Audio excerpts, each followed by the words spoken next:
So I think it's been an excellent day. I've been absolutely rapt listening to all the various sessions, and I realise we're right on the end and there's some drinks coming and it's been a long day, and I've got to give it to Michelle. I just like the way she's driven us all to work so hard today. Yeah. And that's what she's like every day, and that's part of why IEP is so successful. And it's really not that I work hard, it's just that I get driven to work hard.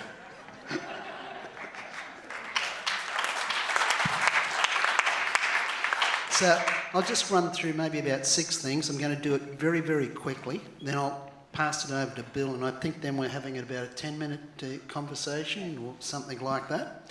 So we'll see how it goes. First one, I think it was Stephen Dunes who made the comment about the pockets of peace. And so you can go to places like Colombia or Syria, and you've got these small communities which are able to actually resist all the violence around them. This is something which is really important because peace is relative to what actually it's just compared to. And so it's a continuous scale. It's a bit like asking the question, do you think the world can ever be peaceful? And it's the wrong question. The right question is, do you think the world can be more peaceful than what it is now? Because there's no absolute peace, nor is there any absolute war. And it's all on a continuum in between. But what we don't do is enough to really understand why those pockets of peace exist in the worst of environments. I think the comments on US policy were excellent. So really, and this is true for all, it's just not the States, it's true for all the major Western democracies who are most peaceful.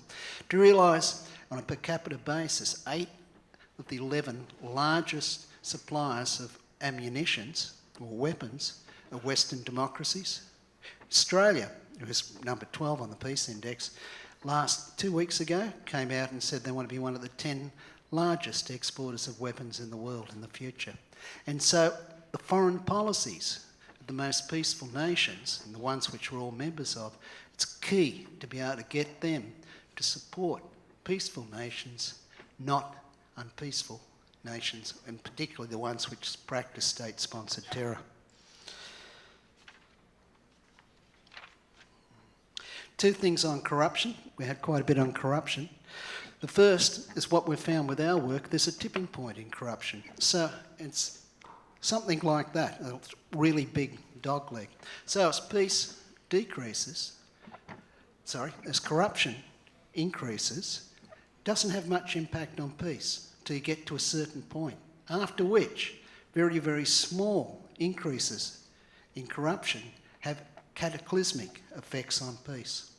So we should all be thinking about these tipping points, and that comes back to systems. Things don't work linear. You can be doing something again and again and again and again and again without much impact, and then suddenly the system tips. Corruption is a classic example. You find the other thing in the relationship of GDP and peace as well, that same dogleg. One of the things which we're doing is, and I'm not sure I mentioned it earlier on, but this is important, it's that, and a number of people have mentioned it, it's that relationship between business and peace. And Rudy mentioned it just a few minutes ago, making the business case for why peace is important for business. Not why business should create peace, but why peace is important for business. So as I mentioned right at the very beginning, we've got 6 macroeconomic indicators now, and you can use peace as a predictor of them in the future.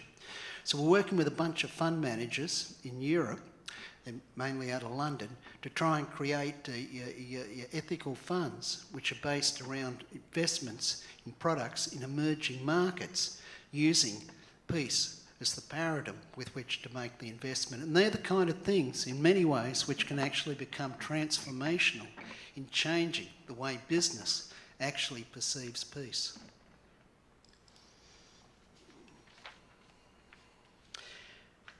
So one of the other things too, like Margarita and myself, we're having a number of conversations in the breaks. And one of the things we're talking about is peace and how do you make it sexy. So this whole discussion today, it's been really an intellectual discussion. There's not a lot where we're looking at the emotional connection and the resonance, maybe other than Jamil's work, where we're looking at the emotional resonance and connection, and how do we actually get peace connected emotionally with people and with the large populace so they really, really, really emotionally get it and connect with it. Just one thing I'd share with you is just the concept of marketing and advertising. So we look at the biggest way of being able to change people's behaviour is through advertising. Advertising's rarely negative. How often do you see a car manufacturer talk about the defects in its competition? You don't. And so the principles of advertising is what you do is you understand what someone desires. Then what you do is you create an image in your product so that now people associate that product with the desire. Then the purchase of the product emotionally satisfies that desire. And that's the whole basis of advertising, and it's all positive. And now we're talking about positive peace. How can you actually take these principles and bring them in to the peace movement so we can actually really work out ways of globally connecting and emotionally getting the right resonance with people so that they truly see and identify with peace as being part of their persona. I'll make one other comment. There's a few more I could make, but I'll make two. It was interesting, if we go and we look at the pillars of positive peace, and the one which has decreased the most in the last 4 years globally is acceptance of the rights of others. Now, as Michelle quite rightly pointed out, who in the room would like to put their hand up who was at the round table for the acceptance of the rights of others? Interesting, isn't it? Interesting. So, interesting. We as a group missed it, even though it's the thing, when we look at it through the lenses of positive peace, is the one which has deteriorated the most. And this comes back to something really important, the blind spots which we have within our movements around what we do. And also, just the power of being able to have metrics to measure, because then you really do know, rather than relying on what we think are the things which are important. I think the final one I'll say is just on Rotary and the partnership with Rotary. So that, particularly those workshops, what that did in many ways, and the first couple were pretty chaotic, like I attended the first one in Uganda. If someone wants later on wants to have a couple of stories of that over a beer, it's well worth hearing just how it went. But what we've done now is we have actually grounded that work now, and we've got, in fact, there's a workshop going on in Thailand this week, and we've got a number of organisations now which are committed up to 5 to 7 workshops going on in the next 6 months or so. And so that is working and working really well, but a lot of it's on the back of that early work from Rotary, and that partnership for us is truly strategic. Bill, your turn, my friend. Okay. Thank you. I too found the whole day just stimulating and tremendously interesting and encouraging. I took a cab. I came from New York last night, and the cab driver was a Somali. And we began to talk. I've learned over the years that cab drivers are a key source of teaching. And he echoed something that Dr. Zunez mentioned in the very first panel. He reflected on his own state, Somali, the collapse, what caused that, the then Soviet or Russian and American conflict. We went on to Iraq. From Iraq, we went to Libya and Syria. And he was reflecting with incredible literacy and intelligence on the fact that there were very large forces outside of those states that were absolutely central to their collapses. And therefore, I think the work that Steve, you and your team have initiated that have led things like the Global Index and the 8 pillars now need to be applied to transnational drivers. That what would be transnational drivers in terms of the 8 pillars, and where are the transnational forces moving in a contrary direction. I think maybe you've done that, but I think that's an area of extension that would be utterly consistent with the work that you've pioneered. So that's just an observation from a Somali immigrant here to live among us and doing a brilliant job. Second, and Steve, you and I have been engaged in this. We've met about every 3 months at the Pontifical Academy of Science, dealing with the Sustainable Development Goals, but basically saying that these aren't simply technical problems. These are radically, there's a moral capital issue here. We don't have all the technology to solve all of these problems. They're foreseeable, but there's a human will problem here that's pertinent. So what I think, what I'm raising here is that the analysis of positive peace is positing to some extent the issue of human moral capital and how will that be generated. If in the past the home and the religious bodies have been preeminent incubators and transmitters of moral capital, which is not the same thing as rights at all.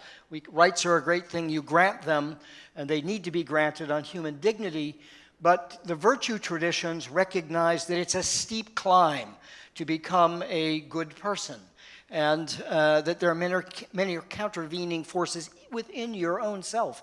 So the question then becomes, how do we build a bridge between the analysis of positive peace and this was hinted at in one of the the last comments, citing the cognitive research going on here and the mindfulness work and so forth.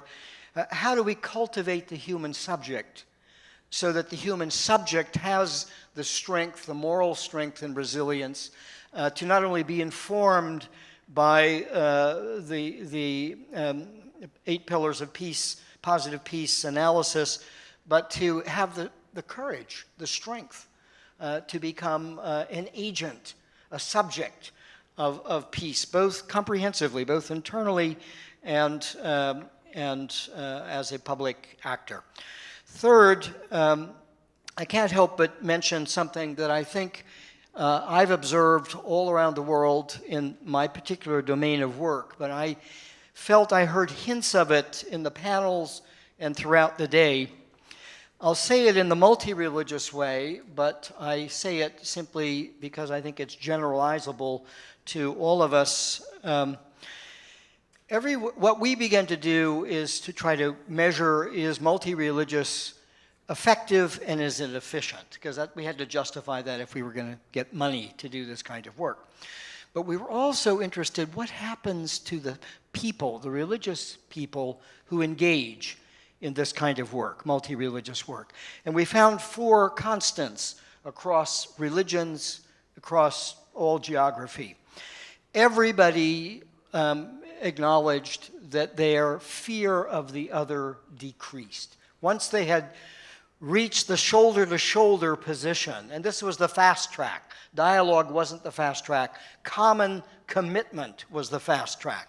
Then fear of the other fell. Secondly, once they had collaborated and gotten out of their own little ghetto or silo of whatever their group was, however big or small it might be, they never wanted not to collaborate on issues. They wanted to stay in some sort of larger solidarity. Third, now this is very religious specific, but it could be translated to culture. People they all reported falling more in love with their own religion because it was being mediated by people who weren't of that same religion. And you could use that for any identity marker. Somehow, by working with others who were not the same as you discovered something relatively hidden from yourself within your own patrimony, whether that's religious, cultural, or otherwise. And fourth, once that happened, your own ability to see good, the good sees the good, mercy sees mercy, love sees mercy wherever it lies. So your own sense of solidarity was just vastly enlarged. So I note that because it's in that area of the transforming of the subject as we go through this work. even as we need the analysis of positive peace and the drivers of peace. My last comment, Steve, is something that you've been part of as well. I've come from the religious communities and their own efforts to forge for themselves elements of a shared notion of positive peace. They weren't working the way Steve has been working and his team. And they've moved, if I can call it this way, from up down. And it's entailed with, well, what is a human person? What do our religions tell us that human persons are? And they've all agreed that they're relational, that at the very essence of what it means to be a person is our utter relationalness. And from there, they recognize that positive peace would necessarily be not only the unfolding of our human dignity and the labor of that, but that would have to be always linked to the notion of building a common good. If you're relational, then you are not well if others are ill, because you're related to them. And so the very notion of well-being becomes shared well-being. So Muslims could agree on this, Buddhists could agree on this, Christians could agree on it, Hindus could agree on it. So they begin to understand that positive peace is shared well-being. And the earlier discussion on security, no wall high enough to protect us from the insecurity of the other. It would have to be shared security if we were going to try to be secure. So what I think is exciting, and this is my last little pitch here, and what thrills me personally, and Steve and I occasionally drink a little wine over this, is that this notion of a kind of top-down, when I say top-down, I'm speaking of the way ideas are formed, and Steve's very empirical and data-driven approach to shared well-being or to positive peace are beginning to find a way to meet one another and to engage. And so that, I think, is a very useful and exciting prospect, at least for me. So, thank you.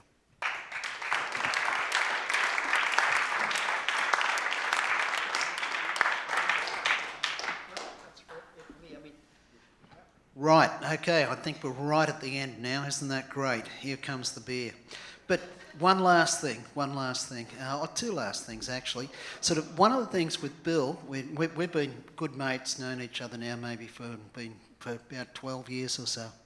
So Bill can literally pick up the phone and he can ring up the head of any major religion in the world. By this I mean people like the Grand Mufti of Egypt, the Foreign Minister of Iran, Chief Rabbi in Israel, the Pope. In fact, the Pope, when he became Pope, invited Bill and about 15, 20 other people down to his house in Buenos Aires for 10 days to discuss what he was going to do when he became Pope. Archbishop of Canterbury, and I could keep going on. So when Bill talks from a religious perspective, like he is the man who's inside the inside of every inside group. It's really quite something. But there's always, the very last thing is to thank a few people who've done a lot of the organisation. Obviously, Michelle. We've got Laurie. Where's Laurie? She's been wandering around here. Stand up, Laurie.